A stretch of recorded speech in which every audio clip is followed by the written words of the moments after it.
It means, says Victor Grebennikov, my world. Okay. I'm not showing off, I just know what it means. Okay. I have a contact in Russia named Elaine, and in roughly 1999, he sent me a URL about this Russian scientist and a flying platform. And I went and looked at it. This is the cover off of the book, which I managed to get from Russia, so all in Russian. Grebennikov discovered something called a cavity structural effect. And it's basically what we're talking about with tubes and the frequencies that cancel themselves, and also they interact with biological and also physical material. Oh, by the way, Grebennikov says there are the two most common materials in this world are cellulose, because it doesn't decay, and chitin. Chitin is spelled C-H-I-T-I-N. That's what all insects are made out of. Chitin. It's the shells, the body, beetles, roaches, butterflies, everything's made out of chitin. And it doesn't dissolve and it doesn't die. So all the dust in your house, that's billion-year-old bugs that are still grumbled and falling. But what's interesting about chitin is dielectric. The Casimir plates are dielectric. They repel electricity. These nanostructure arrays, when you look at them under a microscope, this is what they look like. This is excreted by the bug in growing its tissues, you know, the chitin. That's what it looks like as you go significantly greater magnifications. That's what you see, finer and finer. Look like it's machined. It's almost perfect. Go to the next one, please. This is even a finer magnification. And these are those little resonating cavities that appear to pick up the lower you go, the higher frequencies, like a straw with a certain frequency, like organ pipes.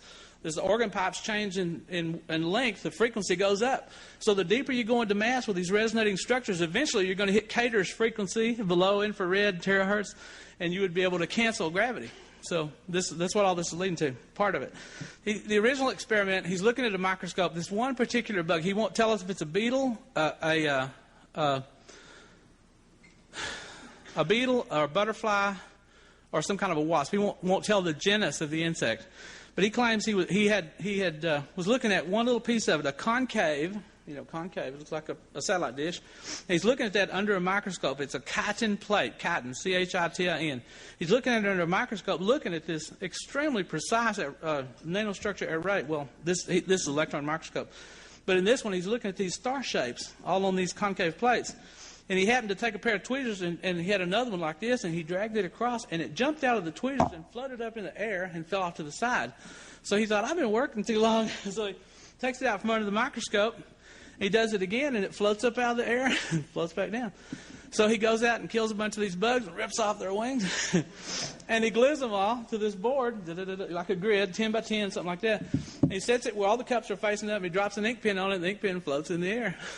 He drops a tack on it, the tack floats in the air. He turns the board upside down, and the board floats in the air. It's like, whoa. And it all sounds like BS, but remember, fluctuations, zero-point energy, and training, the whole bit. Okay, he said the detail broke loose from my tweezers. It hung suspended in the air, and then it fell back. He ties these panels together, and he makes these panel blocks made out of chitin.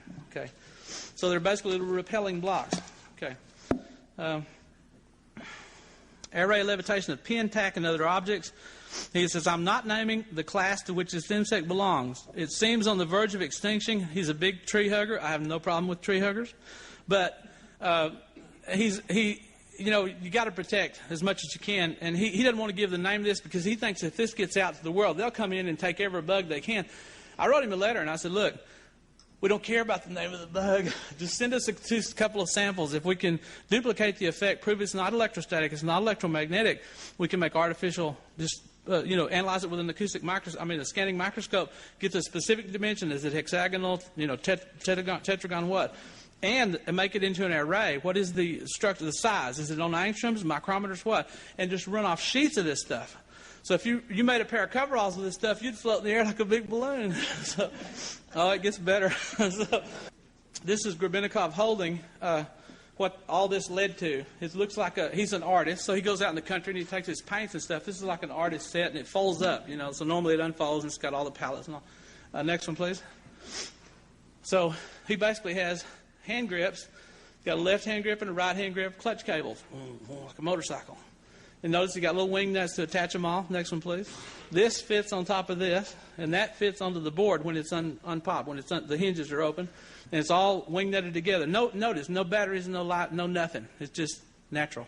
This box is hollow underneath, by the way. Next one, please. This is Professor Grebennikov. This is the actual stand, what it looks like. So you stand on this thing, and you turn these clutch cables. Next one, please. This is Professor Grebennikov standing on this machine, and notice the shadow is directly on the ground. Next one, please.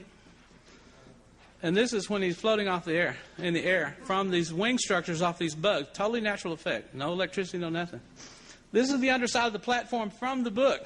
Now, if you notice, in the upper, he stylizes it with, it doesn't glow and have colors and all like that. But Chuck, can you pull this piece here? No, right where your hand is. Move that in the center, please. Okay.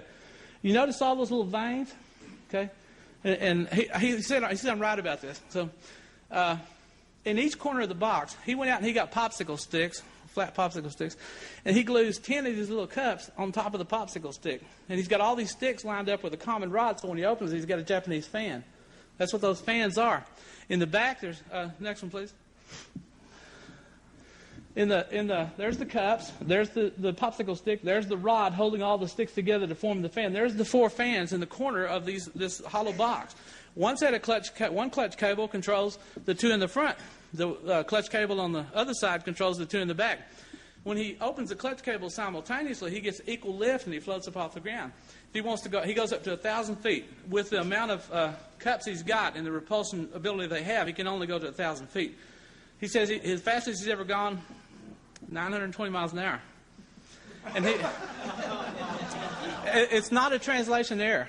He says when he's flying that there's like an energy grid around him. Now, I don't know if you know much about levitation reports and stuff, but John Keeley said when he flew his flying machine that he floated up in the air, flew 500 miles an hour, came back, not a hair on his head was mussed. It's like an energy bubble around him. Why? Because gravity's been repelled away from you. Therefore, wind and everything else has been repelled away from you.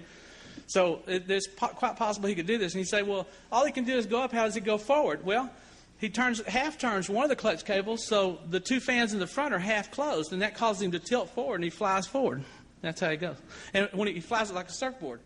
So now you want to ride something like that? It's out in the parking lot. Okay. Now, the next one, please. When he's on this thing, it's invisible. It's not totally invisible, but if you look up, you see a real thin blur. You wouldn't know what it was. Why? Because gravity entrains the light, and it's like it goes around the ship or around the machine and recombines at the bottom. So when you look up, he's completely invisible. That's what he says. He said, the speed of my flight is quite high. There is no wind in my ears. The platform's force field has carved out from space an upward diverging invisible column that cuts the platform off from the Earth's gravitational field. But it left me and the air column intact. I think that all this, as it were, are parts of space in flight, and then it closes. It parts space when he flies through it, and the space closes when he goes past that area. As far as speed and height, he says, my Gravito platform is a homemade device capable of developing the zenithal pull of at least 100 grams, which equates to 220 pounds. That's how much lift does he have. He can lift 220 pounds with this machine with the number of cups that he has attached to it in this fan configuration. He says the horizontal speed of 30 to 40 kilometers a minute, which translates to 24 miles a minute. He says, I never fly faster than 25 kilometers a minute, which is maximum 930 miles an hour, preferring to go 10 times slower, which is roughly 93 miles an hour. That's what he rides. He says, I'm flying about 300 meters, which is 984 feet, so he can go maximum of 1,000 feet above the ground based on the lift of this machine. Okay, now the spooky stuff.